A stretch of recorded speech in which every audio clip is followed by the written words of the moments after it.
اور اب اس کے بعد جو آیت آ رہی ہے یہ قرآن مقدس کی بہت طویل آیت ہے.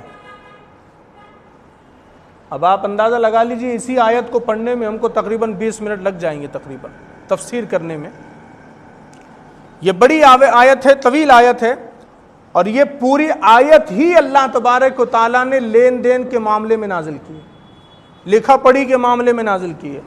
اور آپ دیکھیے گا، اگر ہو سکتا ہے شاید آپ نے کبھی اس کے تعلق سے نہ سنا ہو یا نہ پڑھا ہو، لیکن ہم بحیثیت مسلمان ہو کر کے کتنے پیچھے ہے قرآن کی تعلیم کے تعلق سے، یہ آپ خود اپنے دل پر ہاتھ رکھ کر کے اندازہ لگا لیجئے گا. اسلام ہمیں کیا سکھاتا ہے لیکن ہم کتنا اس پر عمل کرتے ہیں یہ ہم اندازہ لگا لیجئے.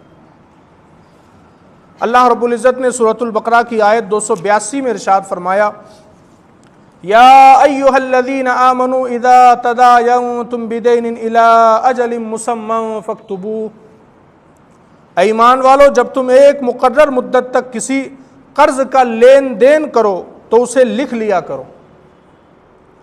اب آپ دیکھیے کتنے لوگ اس پر عمل کرتے ہیں. لین دین کے معاملے میں اللہ فرماتا ہے کہ اگر تم ایک مقرر مدت تک کسی قرض کا معاملے میں لین دین کر رہے ہو تو وہ لکھ لیا کرو.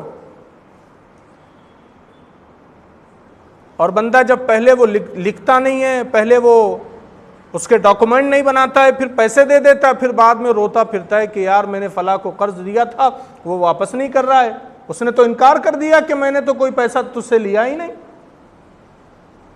تو یہ کیا نتیجہ ہے؟ اسلام پر عمل نہ کرنے کا نتیجہ ہے. پھر بعد میں وہ روتا رہتا ہے. 3 باتیں حضور صلی اللہ علیہ وسلم نے فرمائی کہ اللہ 3 لوگوں کی فریاد نہیں سنتا. ایک بندہ وہ کہ جس نے کسی کو قرض دیا لیکن لین دین کے معاملات میں اس نے لکھا نہیں، اور پھر وہ بعد میں روتا گھومتا ہے، پریشان ہوتا ہے. حضور فرماتے اللہ اس کی فریاد نہیں سنتا.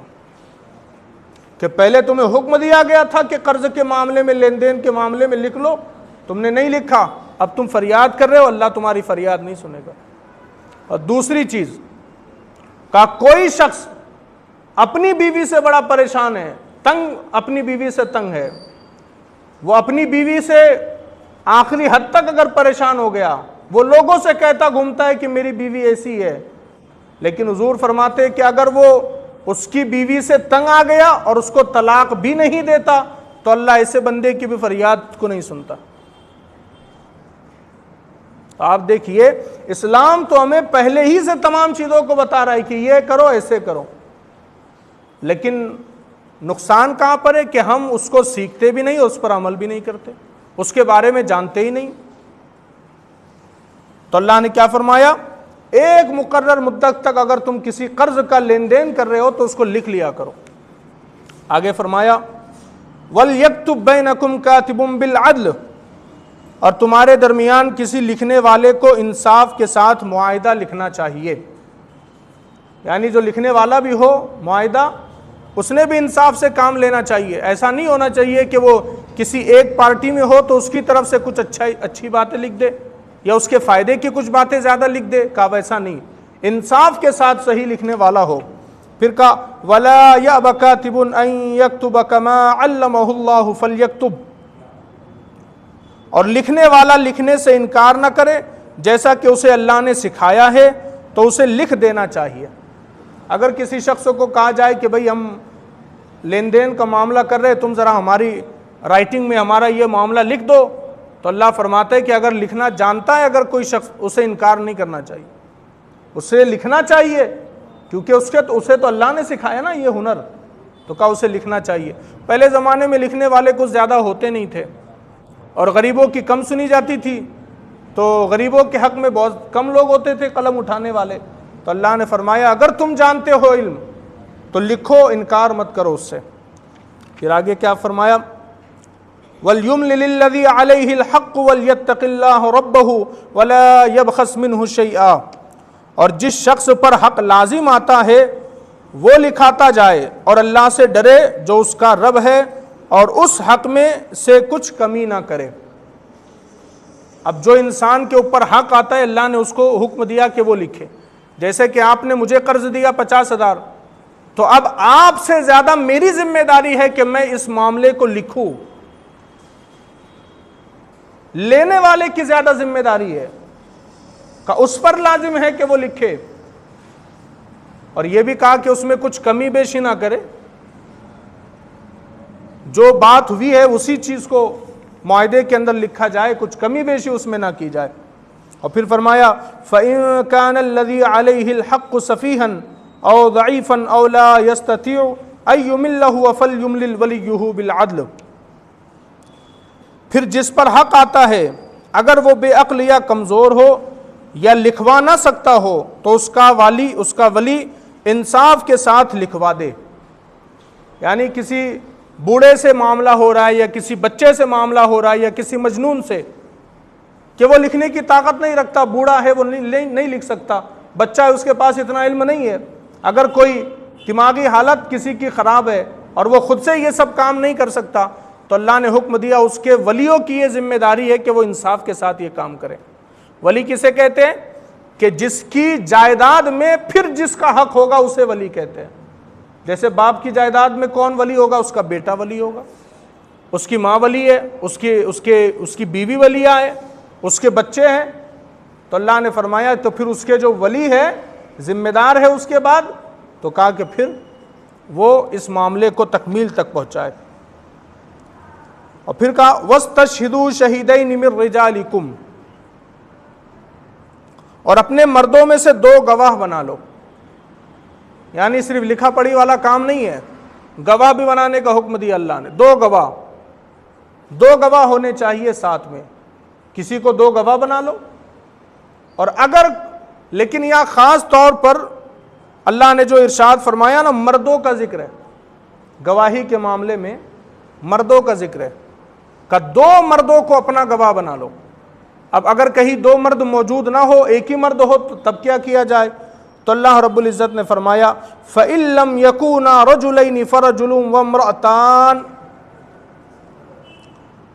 پھر اگر 2 مرد نہ ہو تو 1 مرد اور 2 عورتیں ان گواہوں میں سے منتخب کر لو جنہیں تم پسند کرو. یعنی اگر 2 مرد کی ضرورت ہے, 2 لوگ نہیں ہے, ایک ہی مرد ہے, تو اب کیا کیا جائے؟ تو اللہ فرماتا ہے تو پھر 1 مرد اور 2 عورتیں, ان کو تم منتخب کر لو یہ سب معاملات میں.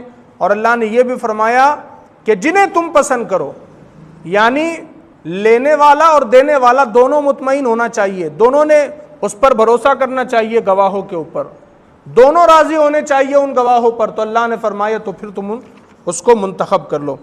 پھر کہا ممن ترضون من الشہداء ان تضل احداہما فتذکر احداہما الاخری, اگر ان میں سے ایک عورت بھولے تو دوسری اسے یاد دلا دے. یہاں پر جو 2 عورتوں کا ذکر ہے نا, پہلے کہا کہ 2 مرد کافی ہے گواہی کے لیے, لیکن اب اگر 2 مرد نہیں, ایک ہی مرد ہے, تو پھر اس کی جگہ 2 عورتیں لگیں گی, ایک عورت کیوں نہیں؟ تو اللہ نے اس کی وجہ یہاں بیان کی. دراصل یہ ہے, اس کی وجہ یہ ہے کہ اگر ایک عورت بھول جائے تو دوسری عورت اس کو یاد دلا دے, اس لیے 2 عورتوں کی ضرورت ہے. کیونکہ مردوں کے مقابلے میں عورتوں کا حافظہ تھوڑا کمزور ہوتا ہے, یا یوں کہے کہ ان کے اندر نسیان کی بیماری زیادہ پائی جاتی ہے, بھولنے کی بیماری زیادہ پائی جاتی ہے, کیونکہ عورت بنی ہے مرد کے تابع رہنے کے لیے, مرد کی اطاعت کرنے کے لیے. تو اب چونکہ مرد اس کا حاکم ہے, اس کا شوہر ہے, تو اب چونکہ مرد اگر کوئی سخت بات یا کوئی نرم بات اگر کر لے تو اللہ نے عورت کو بھولنے کا مادہ زیادہ دیا ہے تاکہ وہ اپنے شوہر کی سخت بات کو بھی بھول جائے, جلدی سے جلدی اپنے ذہن سے نکال دے. اور یہ بھی اللہ کی بڑی نعمت ہے, ورنہ آپ سوچئے کہ اگر کسی انسان کو بھولنے کی بیماری نہ ہو, نسیان کی بیماری نہ ہو, تو پھر انسان کا تو درد ہی کبھی ختم نہیں ہوگا. گھر میں کسی کا انتقال ہو گیا تو وہ بھول ہی نہیں پائے گا اس کو. تو اللہ نے اس کو نسیان کی بیماری دی ہے تاکہ وقت کے ساتھ وہ اس کو بھول جائے. اگر کسی چیز پر غصہ آ گیا انسان کو, وہ غصہ تو ختم ہی نہیں ہوگا اگر بھولنے کی بیماری نہیں ہوگی. تو اللہ نے مرد کے مقابلے عورتوں میں نسیان کی بیماری, بھولنے کی بیماری کو زیادہ رکھا ہے تاکہ وہ ہر ایک معاملات میں تکلیف ہو، پریشانی ہو، غصہ ہو، ہر ایک چیز میں وہ بھول کر کے اپنی زندگی کو آگے بڑھا سکے۔ تو اللہ رب العزت نے فرمایا کہ اگر ان میں ایک عورت بھول جائے تو دوسری اسے یاد دلا دے۔ اور پھر اللہ رب العزت نے ارشاد فرمایا وَلَا يَأْبَ الشُّهَدَاءُ إِذَا مَا دُعُوا، اور جب گواہوں کو بلائے جائے تو وہ آنے سے انکار نہ کرے۔ کسی معاملے میں گواہی کی ضرورت پڑ گئی، آپ کو کسی نے گواہ بنا لیا کسی معاملے میں، تو اب اللہ فرماتا ہے کہ اب اگر تم کو کسی کے سامنے بلایا جا رہا ہے گواہی دینے کے لیے تو گواہ انکار نہیں کرے، گواہ منع نہیں کرے کہ میں نہیں آتا گواہی دینے کے لیے۔ اللہ نے حکم دیا کہ وہ آئے گواہی دے، اس لیے کہ کبھی کبھی معاملات یہ ہوتے ہیں کہ اگر کسی انسان کے حق میں گواہی نہ دی جائے تو اس پر ظلم ہو جاتا ہے، اس پر ظلم زیادتی ہو جاتی ہے، تو اس لیے گواہی دینے کے معاملے میں اللہ نے حکم دیا کہ اسے چاہیے کہ وہ گواہی آ کر کے دے۔ ہاں یہاں پر اس کا یہ مطلب نہیں ہے کہ اگر کوئی انسان گنہگار ہے، بدکار ہے، تو اس کے عیب لوگوں کو بتاتے پھرے کہ وہ فلاں تو ایسا شخص ہے۔ عیب چھپانے کے معاملات الگ ہے، لیکن کسی معاملے میں، لین دین کے معاملے میں، شریعت کے معاملے میں جہاں گواہی دینے کی ضرورت پڑے تو اللہ فرماتا ہے اسے چاہیے کہ وہ آ کر کے گواہی دے۔ اور پھر اس کے بعد فرمایا وَلَا تَسْأَمُوا أَن تَكْتُبُوهُ صَغِيرًا أَوْ كَبِيرًا إِلَىٰ أَجَلِهِ، اور قرض چھوٹا ہو یا بڑا اسے اس کی مدت تک لکھنے میں اکتاؤ نہیں۔ اب قرض چھوٹا ہو یا بڑا ہو، اس کی مدت جو ہے وہ اس معاملے میں لکھنے میں اکتاؤ نہیں، ڈھیل مت دو۔ آپ نے دیکھا ہوگا 500 روپے، 1000 روپے کے لیے لوگوں کے تعلقات خراب ہو جاتے ہیں، بھول جاتا ہے انسان۔ وہ کہتا ہے یار میں نے تو کو فلاں دن 1000 روپے دیے تھے، وہ کہتا ہے نہیں یار میں نے دیے نہیں، تو میرے اوپر چڑھے جا رہا ہے کہ میں نے پیسے لیے۔ 1000 روپے کے لیے انسان کے تعلقات خراب ہو جاتے ہیں۔ تو اللہ فرماتا ہے نا کہ چھوٹا ہو یا بڑا معاملہ قرض کا اسے لکھ لیا کرو، چھوٹا سمجھ کے چھوڑ مت دیا کرو۔ آپ کو کسی پر بھروسہ ہے، بے انتہا بھروسہ ہے، وہ بھروسہ اپنی جگہ، لیکن جہاں پیسوں کا معاملہ ہو اللہ فرماتے وہاں لکھنے والا کام کر لیا۔ اتنی باریکی کون سا دین، کون سا مذہب سکھاتا ہے؟ یہ تو اسلام کا منفرد انداز ہے جو اللہ نے ہر ایک چیز کا معاملہ مسلمانوں کو بتایا ہے۔ قرض کا معاملہ ہے، لین دین کا معاملہ ہے، اللہ نے وہ بھی بیان کیا اپنے بندوں کو۔ تو اللہ نے فرمایا کہ قرض چھوٹا ہو یا بڑا اس کی مدت کے آنے تک لکھ لیا کرو، اور اس میں اکتاؤ نہیں، لکھ لیا کرو میں نے تجھے 1000 روپے دیے ہیں، فلاں دن تک کی تیری مدت ہے، بس تو اس دن مجھے لوٹا دینا۔ اگر وہ نہیں دے پایا تو پھر لکھ لو کہ اتنے دن تک میں نے تجھے مدت دی تھی، تو نہیں دے پایا، چل اب ٹھیک ہے میں مدت کو اور زیادہ بڑھا دیتا ہوں۔ معاملہ وہی ہے، بس لکھنے کا اللہ نے حکم دیا، اور یہ واجب ہے، اللہ کا حکم ہے، یہ واجب ہے کہ لین دین کے معاملے میں کتابت سے کام لیا جائے، لکھنے سے کام لیا جائے۔ اور آگے فرمایا ذالکم اقسط عند اللہ واقوم للشہادۃ وادنی الا ترتابوا، یہ اللہ کے نزدیک زیادہ انصاف کی بات ہے، اور اس میں گواہی خوب ٹھیک رہے گی، اور یہ اس سے قریب ہے کہ تم بعد میں شک میں نہ پڑو۔ اللہ نے فرمایا کہ یہ زیادہ بہتر ہے اللہ کے نزدیک کہ تم لکھ لیا کرو، اس لیے کہ بعد میں تم شک میں پڑ جاؤ گے، پریشانی ہو جائیں گی، اس سے زیادہ بہتر ہے لکھنے والا کام کر لیا کرو۔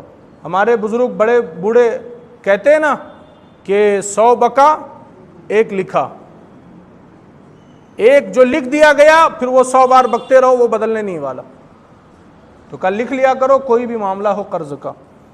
اور پھر کیا فرمایا الا ان تکون تجارۃ حاضرۃ تدیرونها بینکم فلیس علیکم جناح الا تکتبوها، مگر یہ کہ کوئی ہاتھوں ہاتھ سودا ہو جس کا تم آپس میں لین دین کرو تو اس کے نہ لکھنے میں تم پر کوئی حرج نہیں۔ ابھی تک کہا تھا لکھنے کا، لیکن اب کہا الا ان تکون حاضرۃ تدیرونها بینکم، کہ اگر کوئی سودا تم ہاتھوں ہاتھ کر رہے ہو، جیسے ہم گئے کرانہ دکان پر اس سے 10 روپے کی چیز خریدی، 10 روپے اسے دے دیے، ہاتھوں ہاتھ سودا ہے۔ کپڑوں کی دکان پر گئے، کپڑے خریدے، پیسے دے دیے، ہاتھوں ہاتھ سودا ہے۔ تو اللہ فرماتا ہے کہ یہ ایسا اگر ہاتھوں ہاتھ سودا ہے اور اگر تم اس کو نہیں لکھتے تو اس پر کوئی حرج نہیں، تم پر اس پر کوئی مذائقہ نہیں اگر یہ معاملہ نہیں لکھتے ہو تم تو پھر فرمایا وَأَشْهِدُوا إِذَا تَبَايَعْتُمْ، اور جب خرید و فروخت کرو تو گواہ بنا لیا کرو۔ یہ فیوچر کے تعلق سے، اگر خرید و فروخت کرو تو گواہ بنا لیا کرو، کسی کو گواہی کے لیے لا کر کے کھڑا کر دیا کرو تاکہ نہ تم کو کوئی نقصان پہنچے نہ کسی اور کو نقصان پہنچے۔ تو اللہ فرماتا ہے ایسا کوئی معاملہ ہو تو گواہ بنا لیا کرو۔ پھر کہا وَلَا يُضَارَّ كَاتِبٌ وَلَا شَهِيدٌ، اور نہ کسی لکھنے والے کو کوئی نقصان پہنچایا جائے اور نہ گواہ کو، یعنی لکھنے والا بیچارہ کاتب ہے، اس کی کیا ہے ذمہ داری ہے، اس کا کام ہے لکھنا، تو اس کو تکلیف نہیں پہنچانا کہ تو نے کیوں لکھا ہمارا معاملہ، یا کسی انسان کو ہم نے گواہ بنایا تھا، اب اگر وہ کسی کو گواہی دے دے تو اس کو پریشان نہیں کرنا کہ تو نے کیوں گواہی دی۔ اللہ فرماتا ہے نہ لکھنے والے کو تکلیف دینا نہ گواہ کو تکلیف دینا۔ وَإِن تَفْعَلُوا فَإِنَّهُ فُسُوقٌ بِكُمْ، اور اگر تم ایسا کرو گے تو یہ تمہاری نافرمانی ہوگی، اگر تم نے تکلیف دی تو یہ تمہاری نافرمانی ہے، اللہ کے حکم پر تم نے عمل نہیں کیا، یہ تمہاری کوتاہی ہے، نافرمانی ہے۔ پھر کہا وَاتَّقُوا اللَّهَ وَيُعَلِّمُكُمُ اللَّهُ وَاللَّهُ بِكُلِّ شَيْءٍ عَلِيمٌ، اور اللہ سے ڈرو، اللہ تمہیں سکھاتا ہے اور اللہ سب کچھ جانتا ہے، اللہ سب کچھ جانتا ہے۔ یہ اتنی طویل آیت ہے کہ پورے رکوع پر مشتمل ہے، ایک اور آیت اس میں ملا دی جائے تو یہ پورا ایک رکوع ہے۔ اور اللہ نے فرمایا اللہ سے ڈرتے رہو، اخیر میں اللہ سے ڈرتے رہو، اللہ نے تم کو جو سکھایا، اللہ تمہیں سکھاتا ہے اور اللہ سب کچھ جانتا ہے، تو اس اللہ سے ڈرو، ہر معاملے میں، لین دین کے معاملے میں، قرض کے معاملے میں، دنیاوی معاملے میں، گھریلو معاملے میں، ہر معاملے میں اللہ سے ڈرتے رہو، کیونکہ تمہیں کسی بندے کو جواب نہیں دینا ہے، تمہیں اللہ کو جواب دینا ہے۔ دنیا میں انسان ادھر کا ادھر کر کے 2-5 ہزار روپے ادھر کا ادھر کر کے دنیا میں تو بچ جائے گا، لیکن جواب تو اسے مالک پروردگار کو دینا ہے نا۔ قیامت کے دن تو اس کا گریبان پکڑا جائے گا، قیامت کے دن تو اللہ اس سے سوال کرے گا، تو قیامت کے دن تو جواب دینا ہی ہے۔ آج اگر ہیر پھیر بھی کر لیا تو کیا فائدہ، قیامت میں تھوڑی بچ جاؤں گے۔ تو اس لیے دنیا کا ہر کام جو ہم کر رہے ہیں وہ یہ ذمہ داری کے ساتھ سوچتے ہوئے کرے کہ میں جو یہ کام کر رہا ہوں اس کام کا جواب مجھے اپنے رب کو دینا ہے۔ اور اگر آپ اس کام میں مضبوط ہو گئے کہ ہاں میں نے کوئی غلط کام نہیں کیا، کہ اللہ کی بارگاہ میں پکڑو، تب پھر آپ مطمئن ہو جائے۔ اللہ فرماتا ہے ہر معاملے میں ڈرتے رہو۔ پھر وہی ایک